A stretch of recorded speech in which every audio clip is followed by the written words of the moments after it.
Welcome friends, यदि आपसे पूछा जाए कि अर्थ पर कितने कॉन्टिनेंट्स हैं तो आपका जवाब होगा 7। North America, south America, Africa, Europe, Asia, Australia और अंटार्कटिका, ये 7 कॉन्टिनेंट्स हैं। लेकिन नई रिसर्च ने इस जवाब को पूरी तरह से बदल दिया है। जी हाँ दोस्तों, साइंटिस्ट ने अब एक और नए कॉन्टिनेंट का पता लगाया है जिसका नाम है ज़ीलैंडिया, और यह कॉन्टिनेंट न्यूजीलैंड के पास सिचुएटेड है। ज़ीलैंडिया को माओरी लैंग्वेज में टी-रिउ अ माओरी ज़ीलैंडिया कहते हैं। ज़ीलैंडिया कॉन्टिनेंट पैसिफिक ओशन के अंदर 3800 फीट की गहराई में डूबा हुआ है। नए मैप से पता चला है कि ज़ीलैंडिया में बहुत सारी ऊंची नीची ज़मीनें हैं, माउंटेन्स और वैलीज भी है।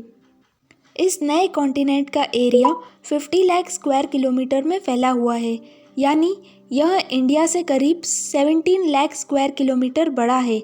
इंडिया का एरिया 32.87 लाख स्क्वायर किलोमीटर है। ज़ीलैंडिया का एरिया 94% समुद्र में डूबा हुआ है, इसी वजह से इसे लॉस्ट कॉन्टिनेंट भी कहते हैं। टाइम्स नाउ की रिपोर्ट के अकॉर्डिंग इस कॉन्टिनेंट का केवल 6% पार्ट ही ओशन फ्लोर से ऊपर है, जिसमें न्यूजीलैंड और न्यू कैलिडोनिया शामिल है। लगभग सभी कॉन्टिनेंट्स में बहुत सारी कंट्रीज आती है, पर ज़ीलैंडिया सिर्फ 3 टेरिटरीज से मिलकर बना है, जिसमें न्यूजीलैंड का नॉर्थ और साउथ आइलैंड और न्यू कैलिडोनिया का नॉर्थ रीजन शामिल है। यह कॉन्टिनेंट की डिस्कवरी कोई अचानक की गई डिस्कवरी नहीं है, बल्कि इस पर तो कई सालों से रिसर्च चल रही है। 1642 में नीदरलैंड के एक्सप्लोरर एबेल टास्मैन ने इस कॉन्टिनेंट का जिक्र किया था। उनका मानना था कि सदर्न हेमिस्फीयर में एक विशाल कॉन्टिनेंट मौजूद है।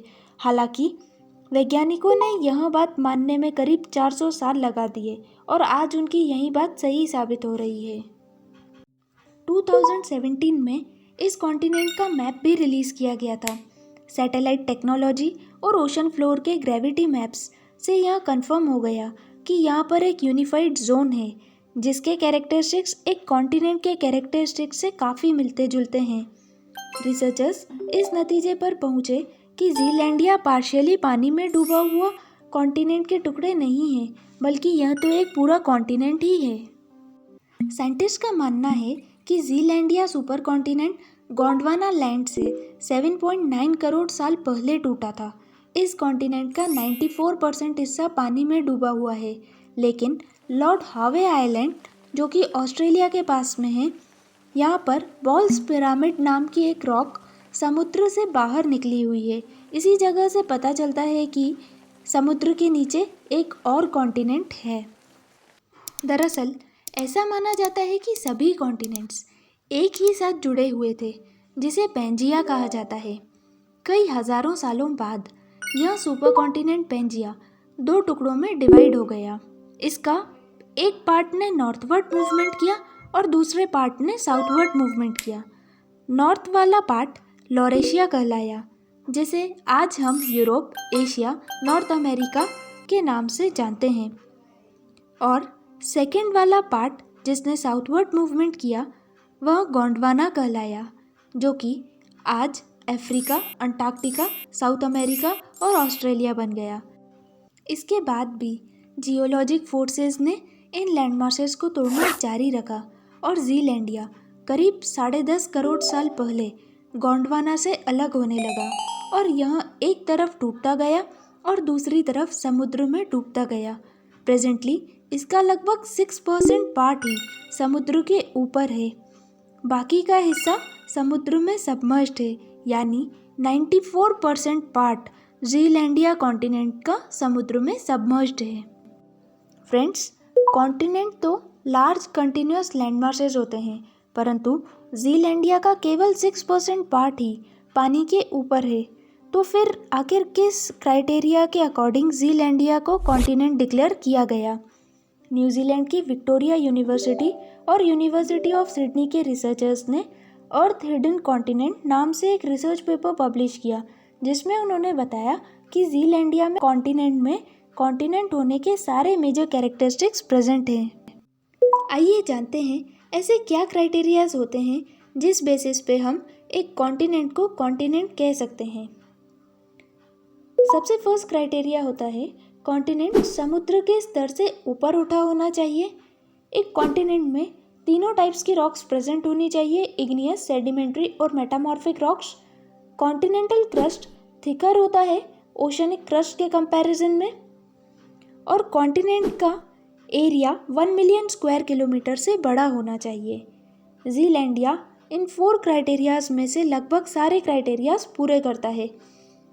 ज़ीलैंडिया का कुछ परसेंट पार्ट समुद्र से ऊपर है, जिसमें न्यूजीलैंड के नॉर्थ और साउथ आइलैंड्स और न्यू कैलिडोनिया शामिल है।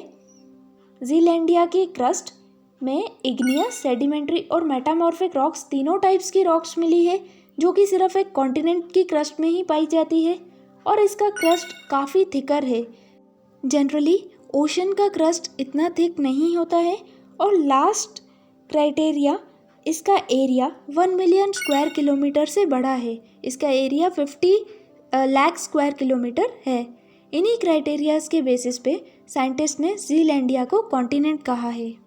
आइए जानते हैं ऐसा क्या कारण रहा होगा जिस वजह से ज़ीलैंडिया सबमर्ज्ड हो गया, और क्या बाकी कॉन्टिनेंट्स भी कई हज़ारों सालों बाद ऐसे ही पानी में सबमर्ज्ड हो जाएंगे। साइंटिस्ट ज़ीलैंडिया के सबमर्जेंस का कोई मेजर रीज़न अभी तक नहीं ढूंढ पाए हैं, पर कुछ रिसर्चर्स का ऐसा मानना है कि ज़ीलैंडिया सुपर कॉन्टिनेंट गोंडवाना से ब्रेक हुआ होगा और क्रिटेशियस पीरियड में क्रस्टल थिनिंग के कारण कॉन्टिनेंट डूब गया होगा। पर क्या दूसरे कॉन्टिनेंट्स भी ज़ीलैंडिया की तरह सबमर्ज्ड हो जाएंगे? तो ऐसा बिल्कुल नहीं है। नासा की रिसर्च में पता चला है कि जिस तरह सभी कॉन्टिनेंट्स पैंजिया से बने हैं, ठीक उसी तरह कई हज़ारों सालों बाद सभी कॉन्टिनेंट्स फिर से एक साथ जुड़ जाएंगे, जिसे नासा के साइंटिस्ट पैंजिया अल्टीमा कहते हैं। आखिर इस नए कॉन्टिनेंट ज़ीलैंडिया की डिस्कवरी क्यों इतनी इम्पोर्टेंट है? इस कॉन्टिनेंट में अरबों खरबों डॉलर के फॉसिल फ्यूल्स, नेचुरल रिसोर्सेज और मिनरल डिपॉजिट्स मिलने की संभावना है। ज़ीलैंडिया की डिस्कवरी से धरती को न सिर्फ एक नया कॉन्टिनेंट मिलेगा, बल्कि इससे रिसर्चर्स को यह पता लगाने में भी मदद मिलेगी कि कॉन्टिनेंटल क्रस्ट कैसे टूटी थी, और इससे अदर प्लैनेट्स की हिस्ट्री को भी पता लगाने में काफ़ी मदद मिलेगी। थैंक यू फ्रेंड्स, इस वीडियो में इतना ही। If you find my video informative, please do subscribe my channel. Thank you.